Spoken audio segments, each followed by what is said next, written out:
Presiden Joko Widodo resmi melarang mudik.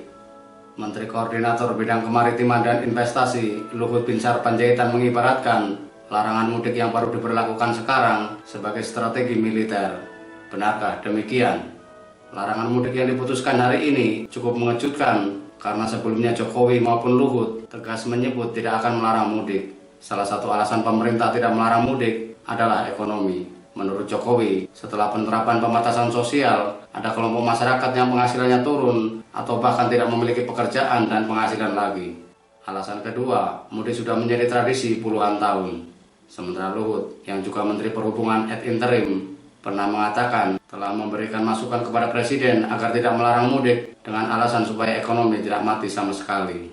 Luhut bahkan tegas menolak usulan Pemprov DKI Jakarta yang akan menerapkan larangan bis antar kota beroperasi di Jakarta untuk membatasi sebaran virus corona karena saat itu Jabodetabek sudah menjadi zona merah, bahkan epicentrum COVID-19.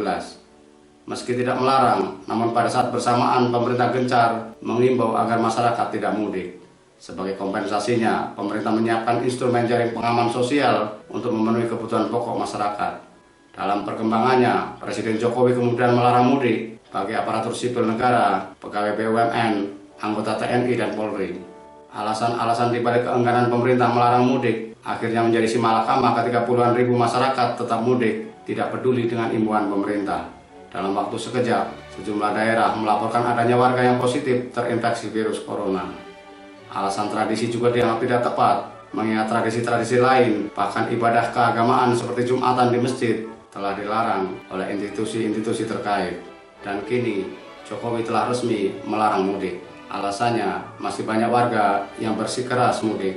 Mengutip survei yang dilakukan Kementerian Perhubungan, terdapat 24% warga yang tetap akan mudik.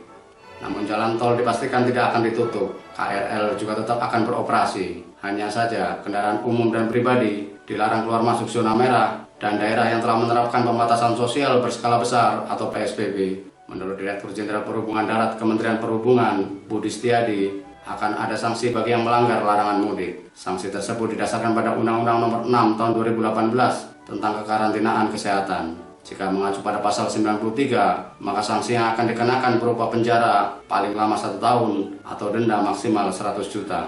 Pertanyaan kita, masih efektifkah larangan mudik setelah sebelumnya ribuan warga dari zona merah pulang kampung? Benarkah keputusan melarang mudik menambah panjang daftar keputusan yang oleh para pakar dianggap terlambat terkait penanganan COVID-19? Luhut Panjaitan memiliki jawabannya. Menurut mantan Komandan Grup 3 Sandi Yuda Kopassus ini, larangan mudik yang baru diberlakukan merupakan strategi militer.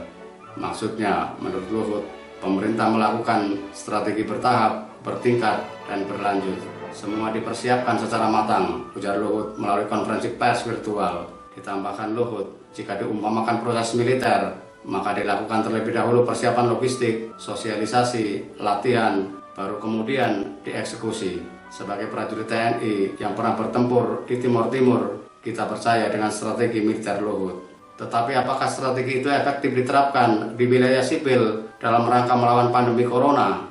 Fakta menunjukkan, sejak pengumuman resmi adanya 2 pasien positif corona yang diumumkan Presiden Jokowi 2 Maret lalu, jumlahnya terus bertambah. Hari ini, menurut juru bicara pemerintah untuk penanganan COVID-19, Ahmad Yuryanto, sudah ada 7.135 pasien positif, 842 sembuh, dan 616 orang meninggal dunia. Jangan lupa, sejumlah pakar kesehatan, bahkan Ikatan Dokter Indonesia menyebut jumlah orang yang terinfeksi, termasuk yang meninggal dunia, lebih besar dari yang diumumkan pemerintah. Virus asal Wuhan, Cina itu juga sudah tersebar di 34 provinsi. Apakah demikian itu strategi militer? Apakah harus menunggu wabah merata dan korban berjatuhan sebelum kemudian dilakukan serangan atau eksekusi? Jangan-jangan ini bukan strategi militer, melainkan hanya bagian dari strategi mengulur waktu dengan harapan segera ditemukan obat penangkalnya atau akan terbentuk herd community atau komunitas yang memiliki kekebalan. Jika benar demikian, alangkah apes kita sebagai warga negara.